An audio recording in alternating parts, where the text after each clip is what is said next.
E começando mais um programa Luz e Vida, aqui pela 103,3, Rádio Top Minas FM, em Juiz de Fora, e também pelo www.topminas103.com.br. E você que está aí pelo Facebook, está também pelo YouTube, em nosso canal no YouTube, você estará acompanhando o nosso estudo de hoje, que então, se você perder de hoje, não tem problema, que vai estar disponível para você aí no YouTube, para você ouvir aonde você quiser.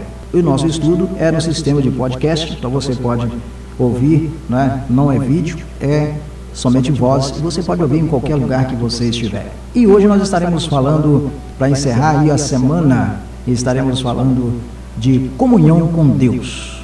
Esse assunto foi direcionado de uma pessoa que é líder evangélico na cidade de Pedro Leopoldo, pediu para que a gente fizesse algum comentário sobre a comunhão com Deus. E nós estamos aqui então para comentar qualquer um assunto que você colocar em pauta para a gente, né? Dar o tema aqui para a gente vai comentar. E se você discordar, você pode entrar em contato conosco através do telefone 3025-2198, DDD 32, ou 988-398859, que é também o WhatsApp. Diz assim, João capítulo 14, versículo 15: Se me amais, guardareis os meus mandamentos. Somente isso aí.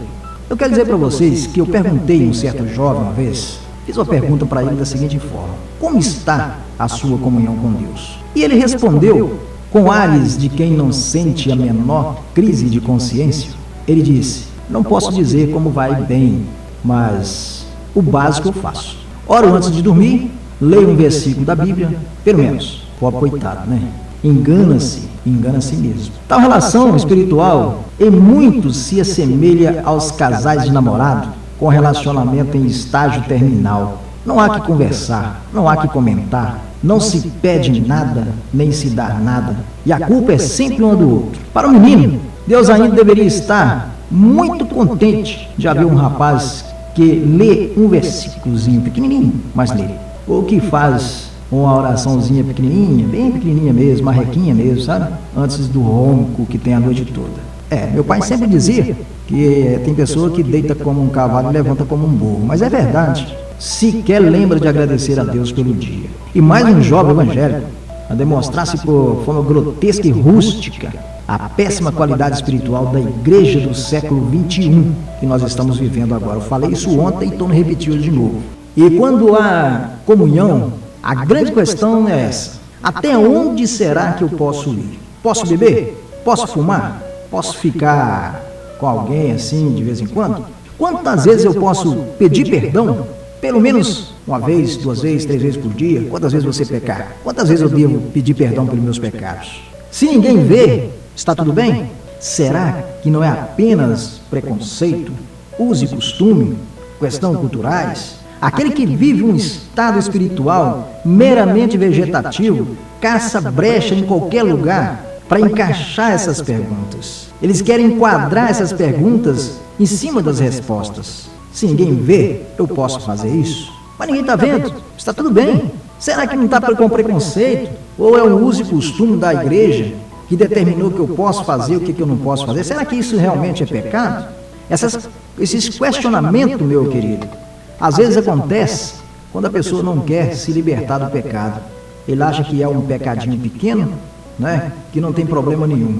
Mas eu quero dizer para você que não existe pecado pequeno, não. Pecado é pecado, e quando você não tem comunhão com Deus, de qualquer forma é pecado. Seja ele o pecadinho pequeno, conforme você entende, ou um pecado grande. Ou você mata, ou você rouba, ou você faz o tráfico, ou você prostitui. Tudo é pecado. Para Cristo, quem o ama guarda os seus mandamentos, por que não? E quem não ama, não guarda. É simples. Quem ama a Deus, faz aquilo que Deus quer que faça. E aquele que não ama a Deus, não tem mais consideração a Deus. Alguns consideram assim, a simples coisa de pecar, mas não é verdade. Deus é um ser definido. Não é morno, não é quente, não é frio. Não. Deus tem uma definição. A igreja lá que fala em Apocalipse, a igreja de Esmirna, era morna, por isso Deus a vomitava. Então, se você deve ser quente ou deve ser frio, morno nunca, meio termo nunca, em cima do muro nunca. Às vezes você fica preocupado com isso. Não, eu posso ficar omisso a essa coisa aqui, né? Estou falando agora para os líderes de igreja. Eu posso não querer fazer isso aqui, deixar correr vazio, não estou vendo mesmo?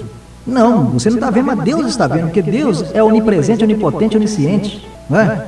E quando nós falamos de Deus, Deus é tão claro e definido como o código binário da informática. Ou é o 0 ou é o 1. Não há dois ou mais. Ou você está ligado ou desligado. Ou você é salvo ou você é perdido. Ou você ajunta ou se espalha. Ou você é a favor ou você é contra. Ou você é fiel ou você é infiel. Ou está certo ou você está errado. Nós citamos novamente os dizeres aí do Senhor. Ou se ama Jesus, guardando os mandamentos, ou simplesmente não ama. Então ter comunhão com Deus é observar essas coisas todas. Você é do tipo que ama Jesus? Ou nunca lhe passou pela cabeça que o amor desejado por Cristo traduz-se em atitude? Não meramente em palavras, mas sim em atitude. É fácil demais nos escondermos na justificação pela fé, mediante a graça do Senhor Jesus. O Senhor Jesus tem graça para todos nós, mas precisamos estar também em conformidade com Ele. O difícil é entender e aceitar que essa graça, motivada pela fé, que ela nos outorga produzir um fruto, e esse fruto se chama obediência. Quem não obedece ainda não experimentou de fato do amor de Deus em sua vida. O amor de Cristo não estiver a constranger o nosso coração, então não houve salvação, nem justificação, nem regeneração.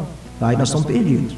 Porque se nós abrirmos a nossa boca e dizer que nós somos salvos pela graça, sim, pela fé sois salvos, sim, mas não adianta você ter somente fé, mas é preciso ter obediência. Sabia disso? E não está falando aqui da perfeição. Nenhum de nós somos perfeitos. Nenhum de nós é isento de pecar. Todos tropeçamos e caímos. Infelizmente, nós ainda não alcançamos a perfeição. E nem alcançaremos enquanto estiver aqui na terra. Mas falando da comunhão, quanto mais próximos do Senhor Jesus estivermos, mais tocado e transformados somos e menos coisas erradas e egoístas praticamos. Em comunhão subimos os degraus da santificação constantemente e buscamos não descê-lo de jeito nenhum, melhorando sempre, vislumbrando um comportamento mais correto, mais santo, mais justo, mais perfeito. Mas a vereda dos justos é como a luz da aurora, que vai brilhando mais e mais até ser dia perfeito. Está lá em Provérbios, capítulo 4, versículo 18. Irmãos, quanto a mim, preste atenção, não julgo que haja alcançado a perfeição, mas uma coisa faço, e é que, esquecendo-me das coisas que atrás ficam, e avançando para as que estão diante de mim, prossigo para o alvo, pelo prêmio da soberana vocação de Deus em Cristo Jesus. Filipenses capítulo 3, versículo 13 e 14. Então está aí. O apóstolo Paulo, em sua carta aos Filipenses, dizendo que nós avançamos para a soberana vocação de Deus em Cristo Jesus. Nós avançamos aí para frente, mas ainda pecamos, mesmo sendo cristãos, sendo crentes, nós ainda pecamos. Contudo, há uma diferença básica. Os que são regenerados peçam esporadicamente, vitimados pelas armadilhas da carne, do mundo e de Satanás, e arrepende-se amargamente logo após essa tragédia, seja ela grande ou pequena. Nós já podemos pecar, ele simplesmente fala: opa, pequei, Senhor, perdoa porque eu pequei. Reconhece imediato. O Espírito Santo nos convence do pecado imediato. Está lá em João capítulo 16, versículo 8. Se somos do Senhor, não teremos paz de espírito em meio a erro. A consciência nos acusará, a vergonha nos colocará a tristeza, mas tudo isso é para o nosso bem. Porque a tristeza, segundo Deus, opera arrependimento para a salvação. 2 Coríntios capítulo 7, versículo 10. Seu propósito é disciplinar, para que não pequemos mais. Deus diz em 1 João: meus filhinhos, essas coisas vos escrevo, para que não pequeis. E se alguém pecar, temos um advogado para com o Pai, Jesus Cristo justo. Primeira carta de João, capítulo 2, versículo 1.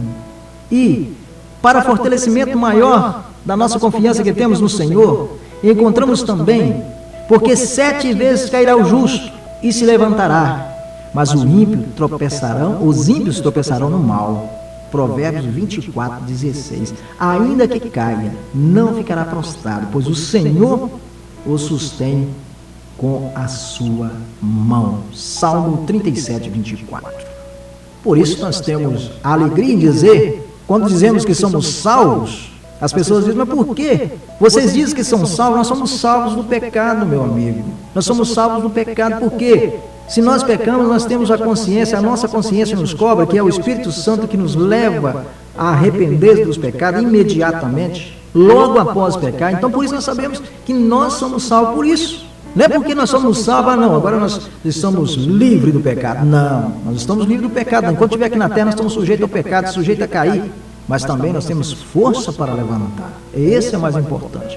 Para isso nós tivemos que estar em comunhão com Deus.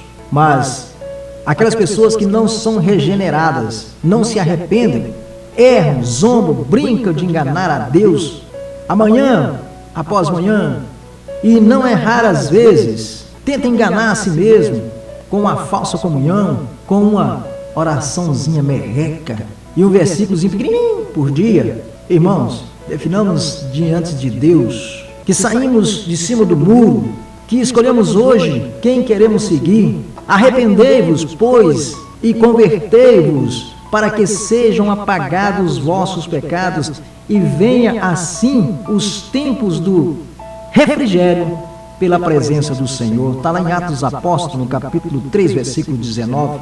A vitória sobre o pecado só é possível quando nós arrependemos e chegamos ao Senhor, nos rendemos graças a Ele. E render significa recebê-lo como Senhor e Salvador de verdade, não só de boca para fora, mas de coração, porque não faz agora, aqui mesmo, neste momento. Então as pessoas que podem se arrepender dos seus pecados, entrará em comunhão com Deus todos os dias de manhã você tem que levantar, pedir a Deus perdão pelos seus pecados. Você no meio-dia, quando for orar, pede a Deus perdão pelos seus pecados. Se você sair e fizer alguma coisa que você vê que fez uma coisa de errado, pede perdão a Deus pelos pecados, porque Ele é longânimo em perdoar. E ainda, se for o caso, Senhor, perdoa-me, pois sou escravo do pecado. Tem pessoa que é escravo do pecado. Tem pessoa que não consegue se libertar e nem tem vontade de se libertar. Aí você tem que pedir ajuda, pedir a Deus que opera em seu coração, que te dê fé, arrependimento necessário, e com a tua mão segura na sua, segura bem firme, conduzir a uma regeneração pela fé no seu nome. Aí você diz que quero amar Jesus de todo o coração e com isso guardar também os seus mandamentos, demonstrar teu amor para Ele. Aí você vai estar realmente liberto do pecado.